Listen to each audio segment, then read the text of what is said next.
Hello guys, and welcome back to another cold episode. The new event is here, and I've got two different decks to take a look at, not including Synchro, mostly because you could just play Cool Tune, let's be honest, and I'm not really too interested in the Synchro stuff because of Cool Tune, and all of the other... Actually, mostly it's just Cool Tune, right? There's not really another reason to play Synchro right now. But that being said, I do have a Fusion deck and a Link deck that I want to take a look at and just kind of talk about the event as a whole. So I'm going to first and foremost show you the Link deck that we have here, which is Dragon Link. I'm a big fan of Dragon Link. I love the way that it plays. It's very non-linear, which I find to be very enjoyable, but still does some pretty heinous things. Looking at you, Borland. All in all, though, this deck is very strong. We're playing 49 cards for no real particular reason. I just happened to fill out my deck that way. We could have technically played like 50, but for the most part, this seems to be working pretty well for me. We're playing a bunch of Chaos packages here. Wyvern Burster, Collapse Serpent, Chaos Space, tons of Bystials. Bystials are just generally good, but they're obviously very good here. The Rockets as well, and then a bunch of hand traps in here as well. As for the extra deck, it's pretty simple. It's all Link monsters, obviously. Notably, we are adding in additional Striker Dragons, as well as Underworld Goddess, which is very funny. That's right, it's very funny.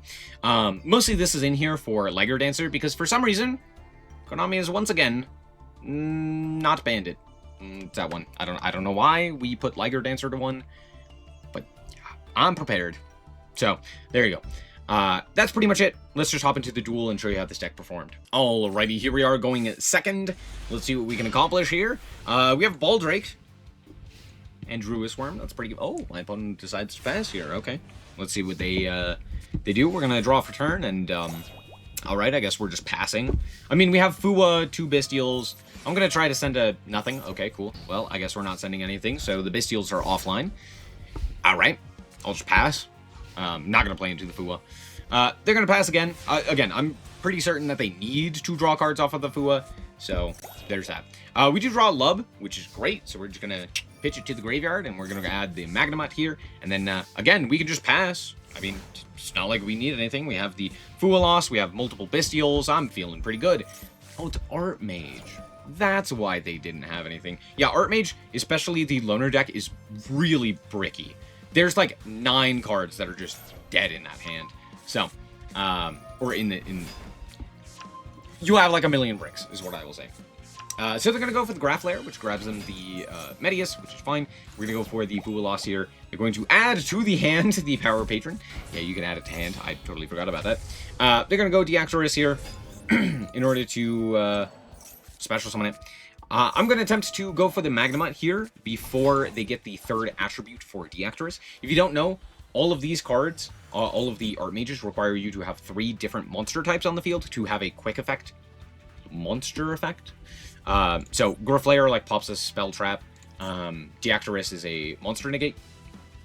If a card effect is activated on the field, it's a really bad negate, but it is a negate nonetheless. So there we go.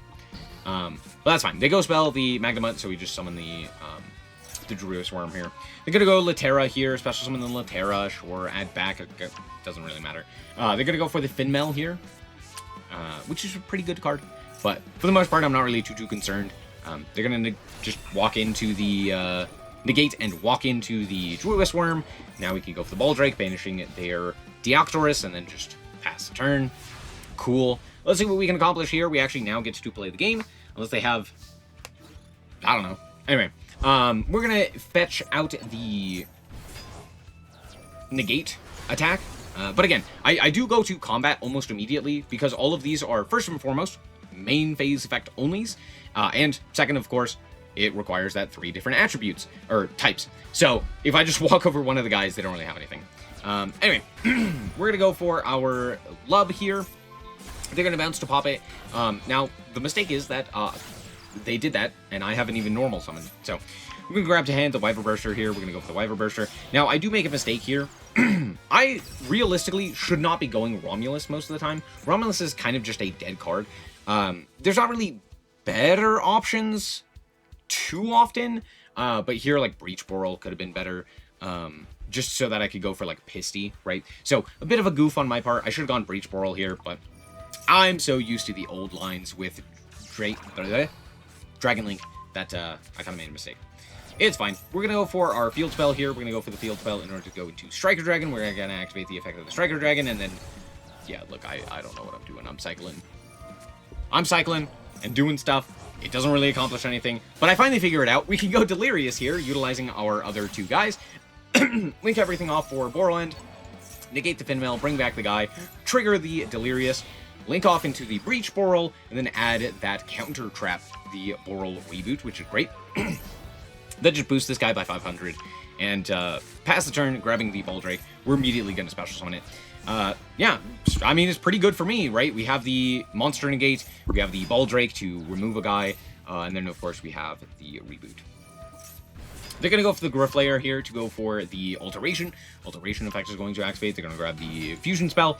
They're going to attempt to activate Fin Mail. Now, if you don't know, Borland is a really insanely stupid card. Yeah, this is a permanent negation, so it's just offline forever. They're going to attempt to Fusion Summon. I'm like, no, no, no. And I negate it. They're going to go for the Fusion Summon. I'm going to negate it. Then they're going to go for the Terra Nerva. Anyway, it doesn't matter because we just banish it with the Baldrake, and now they don't have anything. So they're going to go to combat. They're going to walk over the guy and just pass the turn. Oh, just kidding. They surrendered. Yeah, Borland. It's kind of a house. Good game. Alright, and the fusion deck that we have is Memento. I'm a huge fan of Memento. I really enjoy playing it, and it can play Super Polymerization, which is really fantastic. So, of course, we're going to be playing it. As for the deck itself, we're playing 42, as well as notably we're playing Fracture Dance. Previously, or in, like, standard builds, in more advanced builds, you wouldn't play Fracture Dance.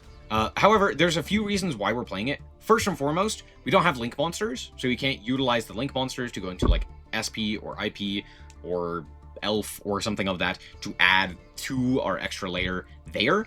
So we're using Fracture Dance instead for that. And two, it's really good against, like, Cool Tune, given the fact that you can actually remove the monsters from the field, giving them kind of no way to synchro. So that's the general idea there. So yeah, for the most part, we're just playing Fracture Dance. You could theoretically play the other reason is because then we can play Thrust and go for the Fracture Dance.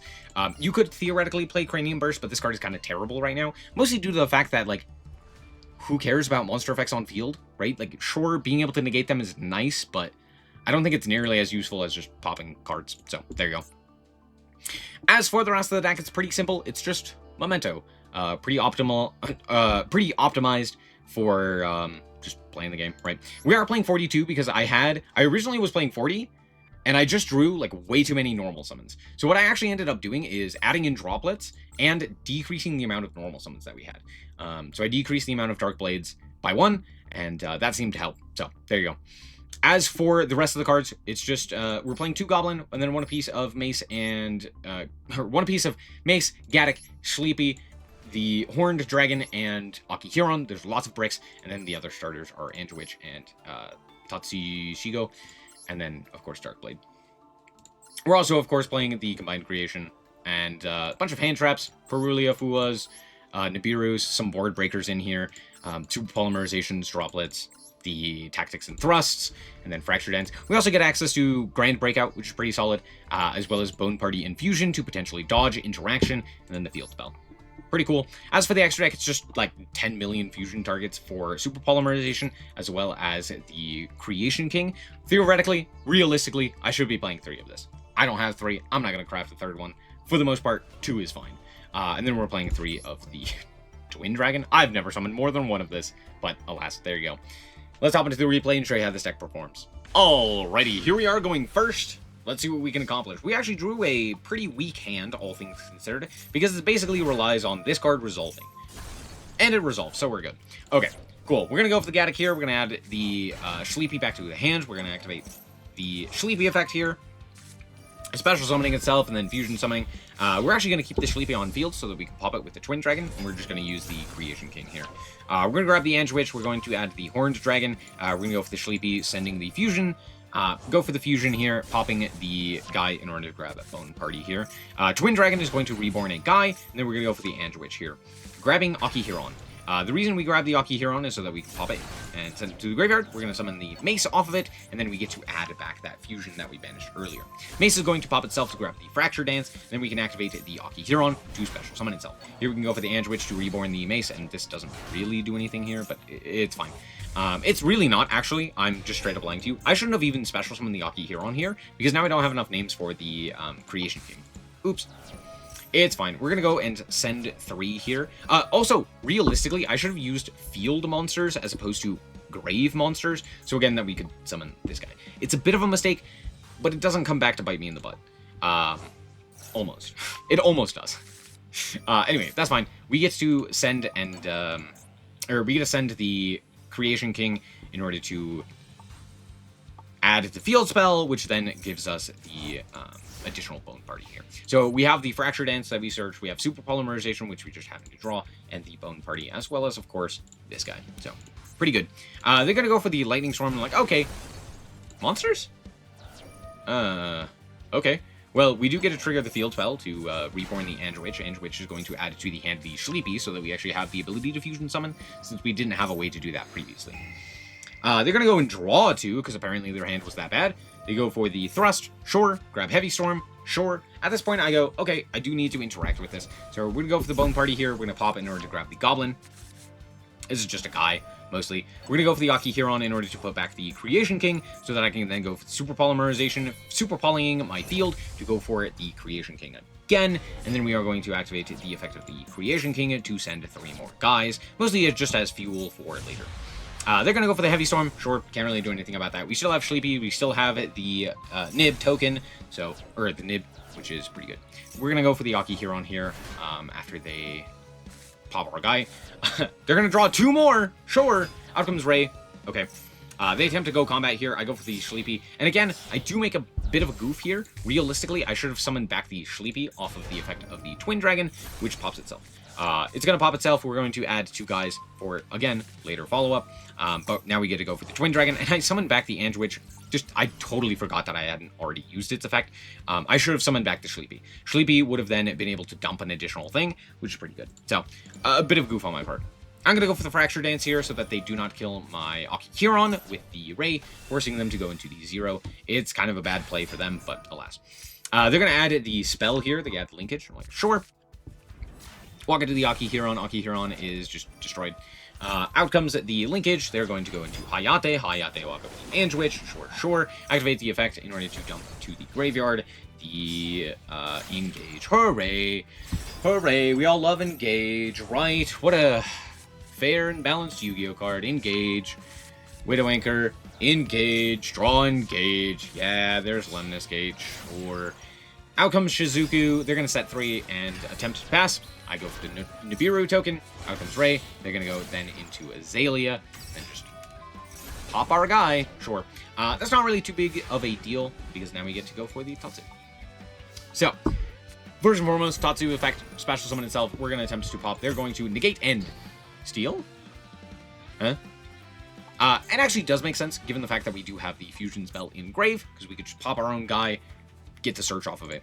However, we could still do that, because we just summon back the combined creation, which is big, and we just pop it. Cool. Grab fusion. Yes, fusion can grab fusion. It's crazy. Akihiron is going to special summon itself, and now we get to go for the fusion spell and go for Twin Dragon. We're going to activate the effect of the Twin Dragon.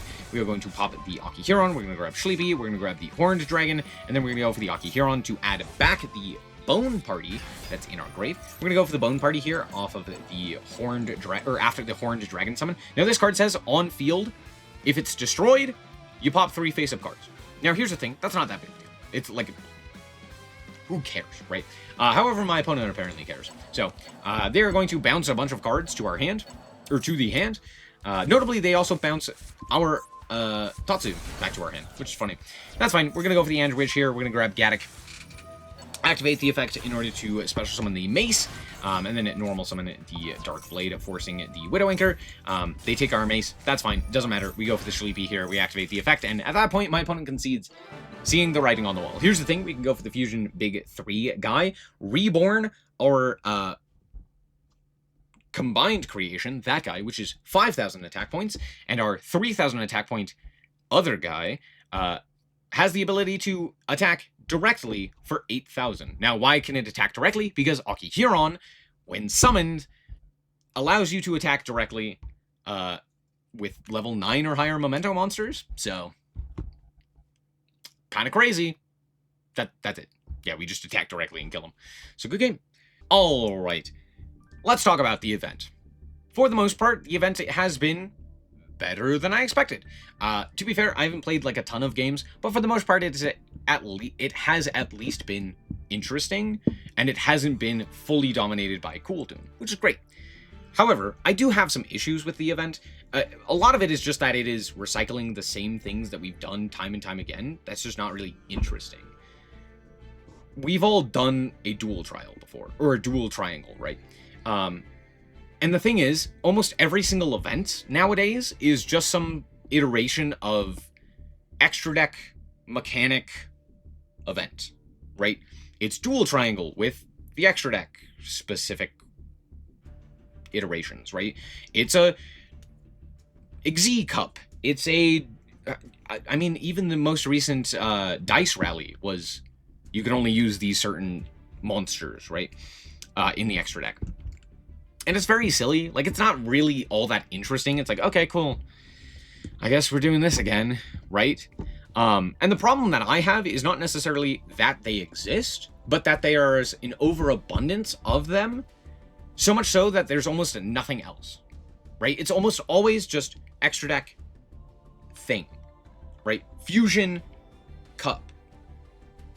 Fusion Synchro Link Dual Triangle, right? And there never really seems to be much variety. It's very boring, right? Because it's just the same things over and over and over again, right? On top of that, I have one other issue with just events in general. And it's the fact that not only are they stale, but they don't stick around. There's not always something for you to do outside of ranked. And I don't necessarily think that there needs to be, like, a full-time event going on, right? Like one of these events constantly going on. But I do think there should be something. And while the dual trials help kind of mitigate the downtime, they're still not around all the time. And so it's kind of frustrating because if you want to play ranked, you can always do that. But if you don't want to specifically play ranked, there's not really anything else to do in game. There's not an event to grind. There's not anything else, really. I guess you could play, like, solo mode, but there's only so much of that you can do, right? And once you're done with that, again, there's not really anything to do. So it's just kind of silly to me, especially given how Duel Links works, where there's always an event going on, there's always something to do, and towards the end of an event, they give you additional rewards, similar to what they do here. But when the event ends, it's not just downtime. There's a new event, even if it's just a rerun. At the very least, it's something. And I feel like that is just missing from Master Duel. I feel like just having something that's constantly there for you to grind. It doesn't even have to necessarily give rewards. Again, just a rerun of something so that people can play that instead and test it and see if it's fun. It would be fun. It would be nice. Just something else to do. That's my biggest gripe with this. Anyway, it's actually not my biggest gripe. It's the fact that we're consistently doing the same events over and over and over again. It's boring. I swear, if I see another extra deck X thing, I'm gonna be so bored. I'm gonna be so sad. Because there's so many cooler things that they did at the very start of Master Duel. Limit 1. No extra deck. NR. Theme Chronicle. Right? Like, there's a bunch of these other ideas that they've done, and I'm sad that they're not trying that anymore. It's very frustrating. I don't know if it's because people complained and said this was terrible, but now we have the worst of the worst. Which is, these. So, anyway. That's gonna be it. Thank you guys so much for watching. I hope that you guys did indeed enjoy it. If you did, like, subscribe, I'm sure appreciate it. And remember to always stay frosty. Bye-bye.